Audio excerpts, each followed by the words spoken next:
Hello everybody, welcome to the studio. So today we're going to be doing a review of the Shimbol CP5 Mini, and this is an awesome little accessory for your smartphone, but we're also going to be comparing it to the CP5. So that's the Mini, that's the CP5, and there's a review video of the CP5. Shimbol sent me the CP5 earlier this year and I made a review video.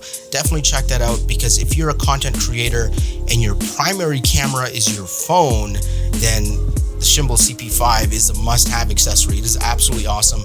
It magnetically attaches to the back of your phone, so you can actually see yourself as you're vlogging using your primary cameras or your better cameras on your phone, and it's absolutely awesome. I use it all the time. So in this video, what we're going to do is I'm going to do a mini review of the Shimbol CP5 Mini, and then we're going to compare it to the CP5. So it's going to be a bit of a review and a little bit of a comparison. So with that being said, let's jump into the video. Alright, so let's take a look at the CP5 Mini. This is the stuff you get in the box. Obviously here is the CP5 Mini. It's a tiny little monitor or screen, and you have some buttons on the outside, and you have this soft rubbery outer material, USB-C port for charging, a loop here or holes for a lanyard, which will come in handy. Yeah, overall it's a nice small little compact size, and you can see here when you turn it on by accident, you have some options here to link it up to your phone. I'll show you that after.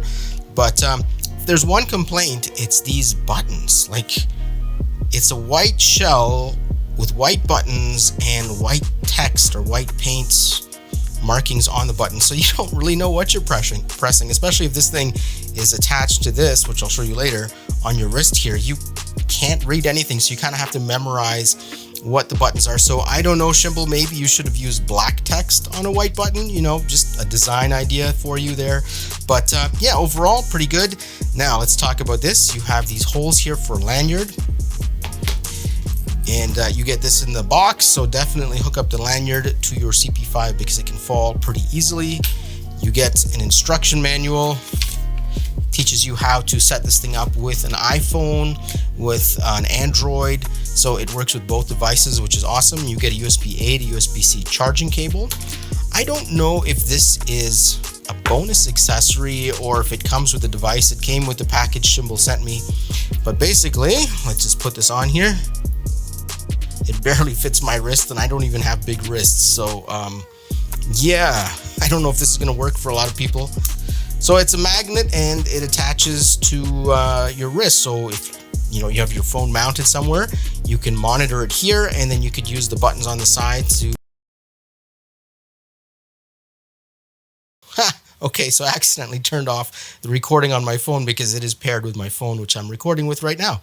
This is the iPhone 16 Pro Max, and we're using that to record. But just out of curiosity here, does the original CP5 attach? Here, there we go.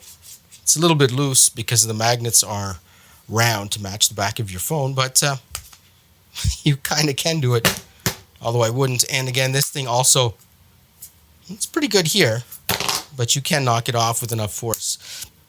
So yeah, there we go. That's what comes in the box. Now let me show you how to set it up with your phone. Alright, now let's connect the Shimbol CP5 Mini to your phone. So first thing you got to do is hold the power button on the Shimbol, turn it on, and you'll be greeted with this screen. And on the screen you'll have a tap to connect, iOS, Android, Samsung Connect, and then you'll see an SSID and a pin at the bottom, and you'll see your version number. I assume that is firmware. And because there's a USB port on the bottom of this device, you can probably upgrade the firmware. Okay, now let's talk about connecting the CP5 Mini to your device, and here's a snapshot I took of the instruction manual. It tells you how to connect to an Apple, an Android, and Samsung Connect. So pause the video here and you can read that, and if this text is too small for you, I've taken a photo and put it on my blog, so you can check the link in the description, go to my blog and see a bigger photo. That's there for you if you need it. But yeah, I don't shoot with Android or Samsung, so I can't talk about that, but I can tell you how to connect it to the Apple iPhone. So let's do that. All right, in terms of connecting with the iPhone, so you have to go into your settings and you have to turn on screen mirroring. It's not on by default. You won't find it in your control center if you swipe down. So you have to turn that on first, and then you get the screen mirroring option in your control center. So once you do that, click on the screen mirroring button and you will connect to the CP5 Mini, and it'll ask you what password you want to put in, and the password, if you remember that picture I showed you of the screen earlier, is 1234. So you have your SSID and your PIN. So the PIN is the password, pop that in, and now you'll be able to see your iPhone camera display on the Shimbol CP5 Mini.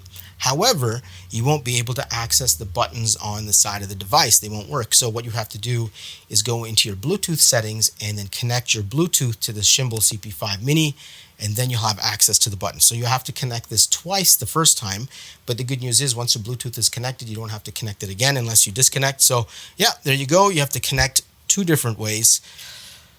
All right, so here we go. We have a little Shimbol inception, a Shimbol and a Shimbol and a Shimbol. So yeah, let's talk about these buttons here that are really hard to read. I assume on the other colors, because there are some other colors here, probably on the black one, you can see it the best, and then the pink and the blue one, you can probably see it good, but I don't know why they decided to put white text on white buttons. In any case, this is the stop, start recording, and take a photo button, the big round one. This is your power button on the right side, and then you have 2 in the middle. The first one is the screen flipper. So if you're upside down, you can flip the screen. And the second one is a zoom. So here we have the whole iPhone screen. And then if we press it, we just zoom into the center parts. You can see the top and the bottom of the iPhone screen are cut off. There we go. And then if I push this button, it'll stop recording. All right, so let's go over some additional specs on this thing. So we have a 3-hour battery life in here, and that's rechargeable through USB-C.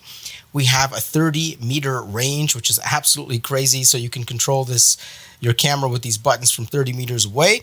We have a delay of 40 milliseconds, which you can kind of see here. Same thing with the CP5 as well, but it's not a big deal because you're using this for framing your shot. You're not necessarily using this to film with, so that's okay, no problems there. There is a 2.2-inch screen, which is, I mean, it's kind of small, but I mean, this is the Mini, so you get a mini screen. It's 62 grams in terms of weight. Okay, so now let's talk about some of the positives and negatives with the CP5 Mini. And if you can tell in my glasses right now, I'm filming with the CP5 because of the first major issue with the CP5 Mini, and that is that it does not magnetically connect to your phone. So I don't know what or why they did this, but yeah, you can't connect the CP5 Mini to your phone. It doesn't connect to an iPhone. Maybe it connects to an Android. I don't know. But the magnets on the back of the CP5 Mini don't magnetically attach to the iPhone. They just slide off. So that's a downside, which is why I prefer the CP5, because right now it just attaches to the phone, as you can see, hopefully see in the reflection in my glasses, and you can just stick it on there and start recording and vlogging. So that's issue number 1. Okay, future me here, and I figured out a little hack with the CP5 Mini. You can take this watch strap, wrap it around your phone, and you can mount the Mini to the magnetic watch piece on this strap, and you can film horizontally or vertically, so you can rotate it. So that's a bit of a hack. The downside to this is there's the metal buckle on the back end of the strap, and you could scratch your screen or scratch your phone, so that's just something to keep in mind. I don't think that's what this watch strap was designed for, but I mean, in a pinch, if you have to, you can. So there you go, now you know. Issue number 2, you can't switch between photo and video mode from the device itself. Now, the CP5 Mini and the CP5 both have this. Maybe it's an iPhone thing, maybe you can do it on Android, I don't know, but if you set your phone to video mode and you hit stop, start, record, you can record video, but you can't go and record photos. So it's one or the other, and whatever your phone is set to, you're stuck with. So hopefully they can fix that in firmware. And one of the biggest annoying things with both the CP5 and CP5 Mini, and I don't know if it's Shimbol or if it's iPhone or Android or what the case may be, but when you are screen mirroring to the device, you can't look at your content. So if you recorded videos or photos, you can't go back and review your content when you're connected to the device. Okay, so now let's talk about some positives. And where the CP5 Mini really excels in is taking selfie shots. So if you want to hold the CP5 in your hand as a trigger and set your camera up somewhere at a distance out of arm's reach and take photos, you can do that with the CP5 Mini, which is great. And another place where it really comes in handy is if you're trying to see around corners or over things or under things, or, you know, let's say, for example, you're a builder or you're a plumber and you have to check underneath the sink and you don't want to get underneath, you can put your phone under there and then monitor what the phone sees with the CP5 Mini. So it's a handy tool in that sense. So I know my brother's an architect and he goes around and measures houses and things like that. And sometimes you have to look around corners or above things and you can't really see. So if you hold your phone up over top of everything and you use the CP5 Mini to check out your phone screen, you can kind of see in places you normally otherwise wouldn't see. So I would say that would definitely be the two big positives with the CP5 Mini. All right, so let's do a quick comparison between the CP5 Mini and the CP5, and this is just going to be a very functional comparison based on how I use them. So screen size, the winner here is the CP5, bigger screen. In terms of delay, they both have about a 40 millisecond delay, so I would say they're even there. Startup time, they're both pretty slow. You have to hold down the power button. It takes a couple seconds to start up. So if you're looking for a device that you can just hit the power button and start recording, you're probably looking at a mirrorless camera for that. Phone screen monitor, they both work really well as a phone screen monitor. No problems with either. I would say that's a tie. All right, when it comes to battery life, the CP5 is slightly bigger. It gives you 3.5 hours, whereas the CP5 Mini gives you 3 hours, so just a touch better. Mounting to your phone, obviously I just showed you that, so you can mount the CP5 Mini to your phone using that watch strap thingy, but I don't really think that's what it's designed for. And I think that's an additional expense. You have to buy that, whereas the CP5 mounts to your phone and it's a pretty tight fit. It's got those nice big magnets and it holds on pretty tight. So I would say CP5 for the win there. Okay, so now let's talk about the difference between the CP5 and CP5 Mini and which one you should buy. I think the CP5 Mini is kind of, I don't know, it only has really one function, and that's like a remote trigger for your camera and a little monitor, and it's so small and you can't really stick it to your phone like I'm using now, so you can't really vlog with it. It's just kind of like you have that little watch attachment and you can stick it on there and you can try and, I don't know, vlog with it.